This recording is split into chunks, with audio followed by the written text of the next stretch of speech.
Romains chapitre 12. Je vous exhorte donc, frères, par les compassions de Dieu, à offrir vos corps comme un sacrifice vivant, saint, agréable à Dieu, ce qui sera de votre part un culte raisonnable. Ne vous conformez pas au siècle présent, mais soyez transformés par le renouvellement de l'intelligence, afin que vous discerniez quelle est la volonté de Dieu, ce qui est bon, agréable et parfait. Par la grâce qui m'a été donnée, je dis à chacun de vous de n'avoir pas de lui-même une trop haute opinion, mais de revêtir des sentiments modestes, selon la mesure de foi que Dieu a départie à chacun.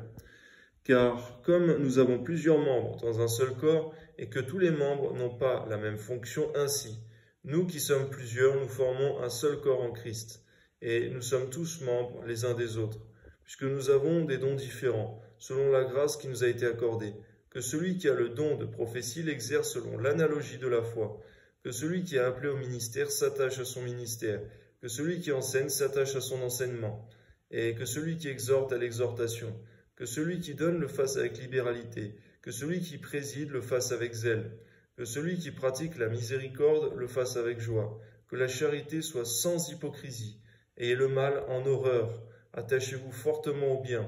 Par amour fraternel, soyez pleins d'affection les uns pour les autres. Amen. Par honneur, usez de prévenance réciproque. Ayez du zèle et non de la paresse. Soyez fervents d'esprit. Servez le Seigneur et réjouissez-vous en espérance. Soyez patients dans l'affliction. Persévérez dans la prière. Pourvoyez aux besoins des saints. Exercez l'hospitalité. Bénissez ceux qui vous persécutent.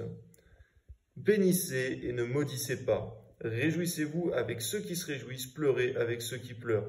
Ayez les mêmes sentiments les uns envers les autres. N'aspirez pas à ce qui est élevé, mais laissez-vous attirer par ce qui est humble. Ne soyez point sages à vos propres yeux, et ne rendez à personne le mal pour le mal. Et Seigneur, garde-nous par ta grâce de rendre le mal pour le mal, Seigneur mon Dieu. Lors même, Seigneur, que nous sommes persécutés, malmenés, Seigneur. Donne-nous de faire quelque chose d'exceptionnel, Seigneur, comme tu l'as fait, Seigneur. Amen. Afin d'avoir notre récompense dans les cieux. Recherchez ce qui est bien devant tous les hommes. S'il est possible, autant que cela dépend de vous, soyez en paix avec tous les hommes. Ne vous vengez point vous-même, bien-aimés, mais laissez agir la colère, car il est écrit « À moi la vengeance, à moi la rétribution, dit le Seigneur. Mais si ton ennemi a faim, donne-lui à manger. S'il a soif, donne-lui à boire. Car en agissant ainsi, ce sont des charbons ardents que tu amasseras sur sa tête. Ne te laisse pas vaincre par le mal, mais surmonte le mal par le bien. » Oui, Seigneur, donne-nous de profondément méditer sur ce passage, Seigneur, car ce n'est pas quelque chose d'humain ou de naturel, Seigneur, c'est quelque chose de surnaturel.